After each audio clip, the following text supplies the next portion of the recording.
what if the tools we use inform how we think about a topic? So today I want to talk about my Kung Fu practice sword. This was how I learned what very little I know about swordsmanship.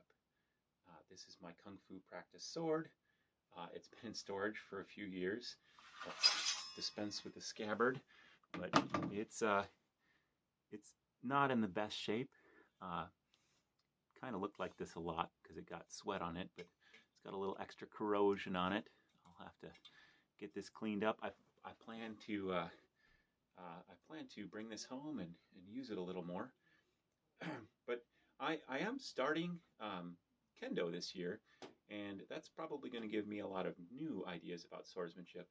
But before I get too deep into kendo, I want to talk about what I already know, and that is about this Kung Fu sword. And don't worry, it is dull, although you definitely don't want to get poked with the tip.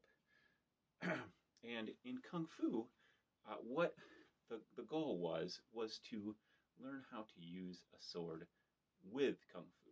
So not using swordsmanship so much on its own, but using the sword while still doing punches, while still doing kicks, while still doing blocks, all of the Kung Fu things. And to that end, we ended up touching the sword a lot. So being single-edged is important. We had our hand on the back of the sword for blocks.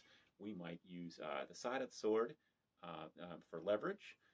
We might use the back of the sword both to push, but also to change direction or to stop the direction of the sword.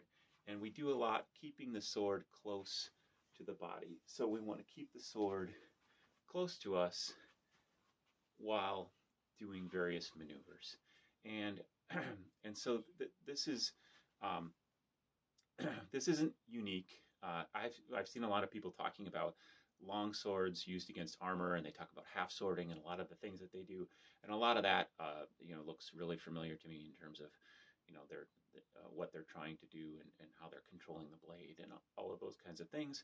But it does kind of inform my perspective. So I'm used to single-edged, single-handed swords. You can use two hands on this, either both on the grip, just barely, and then we did awful lot with the other hand close to the grip, either just under on the same hand, those kinds of things. So when I'm looking for swords, I'm looking for swords that are fairly short, one-handed, single-edged, because that's what I know how to use. And that works best with my knowledge of Kung Fu. And again, I have started kendo.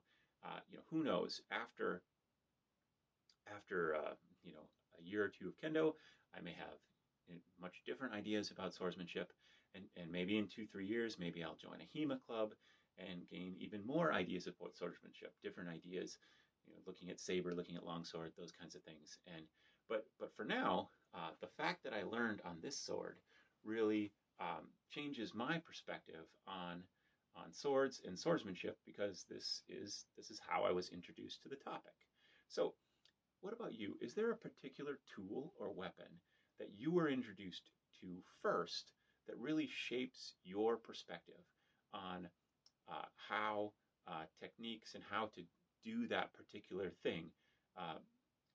Because I really think that this has had an impact on my outlook of swordsmanship, that I probably would have a much different outlook if I had first learned how to use a Tai Chi sword or a katana or a long sword or a saber. I just have a different point of view. So how about you? Do you have anything like that? Let me know down in the comments below, and have a great day.